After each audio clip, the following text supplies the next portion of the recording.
Kanalımdan ve mutfağımdan herkese merhabalar. Bugün sizlere çok lezzetli, pratik bir tarif vermek istiyorum. Tarifimize hemen başlayalım.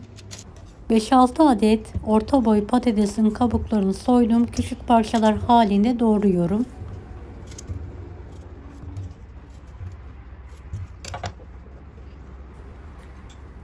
İki tatlı kaşığı tuz ve üzerine geçecek kadar su koyarak haşlamayı bırakıyorum patatesleri.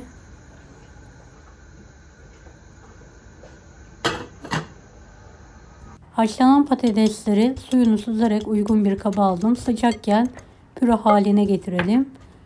Üzerine 50 gram tereyağı ekleyerek karıştıralım.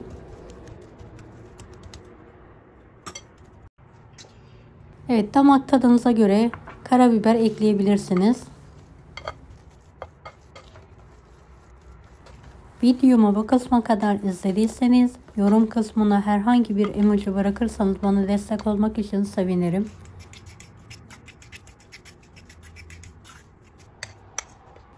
Püre haline getirdiğimiz patatesi sıkma poşetine alalım.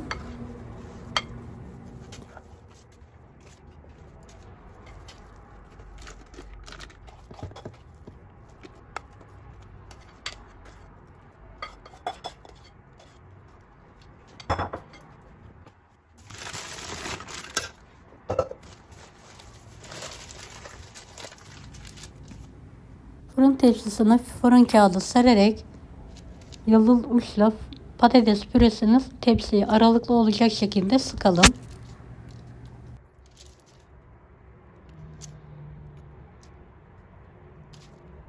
Dilerseniz patatesi elinizle top haline de getirebilirsiniz. Normal köfte gibi de pişirebilirsiniz.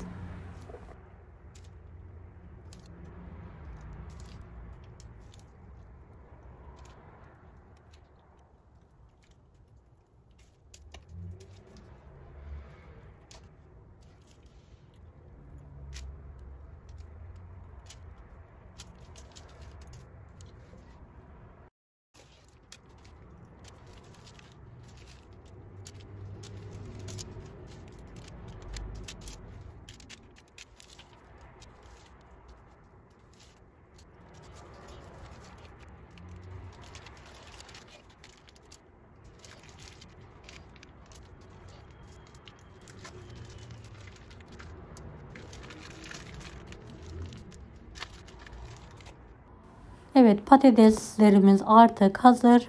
Önceden ısıttığımız 200 derecelik fırında yaklaşık 25-30 dakika üzerleri kızarana kadar pişirmeye bırakalım.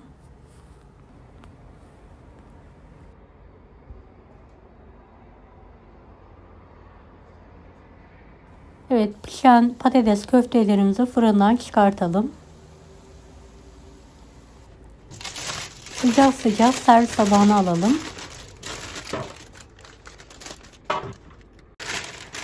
Dilerseniz bu şekilde sade olarak da tüketebilirsiniz. Evet, ben yoğurt sarımsak hazırladım. Üzerine bir miktar gezdiriyorum.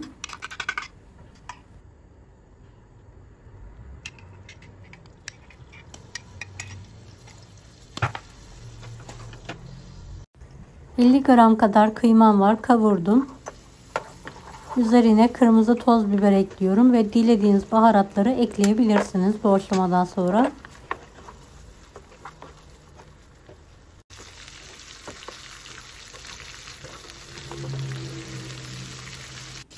Evet, patateslerin üzerine kavurduğum kıymayı gezdiriyorum.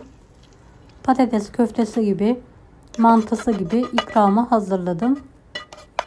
Deneyecek olanlara şimdiden kolaylıklar dilerim. Kanalıma ücretsiz abone olmayı unutmayın. Bir dahaki videolarda görüşmek üzere. Allah'a emanet olun. Hoşça kalın. Daha farklı tarifler için bunları da izlemeyi unutmayınız.